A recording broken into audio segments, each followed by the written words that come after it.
பன்றிகளுக்கு அந்த கழிவு நறுமணமாகவும் அறுசுவையாகவும் தெரிவது போல ரட்சிக்கப்படாதவர்களுக்கு பாவம் கவர்ந்தெழுக்கும் இனிமையாகவும் நறுமணமாகவும் இருக்கும். அதிலே போய் சிக்கி தங்களுடைய வாழ்க்கையை இழந்து போவார்கள். ஆனால் ரட்சிக்கப்பட்ட விசுவாசிக்கு பாவம் இனிமையாய் தெரியாது. அது அருவருப்பாய், துர்நாற்றமாய், அசுத்தமாய் தெரியும். நாட்டம் எடுக்கும் இடத்திலே நம்ம நிற்க முடியுமா? அதே போல ஒரு நிமிஷம் கூட நிற்க முடியாது.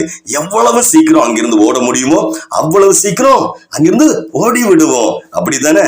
அதே போல வேதம் சொல்லுகிறது, பாவம் செய்கிறவன் பிசாசினால் உண்டாயிருக்கிறான். பிசாசின் வித்தினால் உண்டானவர்கள் யார்? அவர்களுக்கும் பிசாசின் பிள்ளைகள் தானே. பிசாசின் குணாதிசயம் நம்மகிட்ட இருந்ததுன்னா அது நம்ம அப்ப பிசாசின் பிள்ளை தானே. அல்லேலூயா. சாத்தான் அருவருப்பானவன் தேவ பிள்ளைகளே. எனவே அவனால் உண்டானவர்களும் அருவருப்பானவர்கள். அவர்களுக்கு இயற்கையாகவே அருவருப்புகள், அந்த அருவருப்புகளுக்கு மேல, இந்த பாவங்களுக்கு மேல ஒரு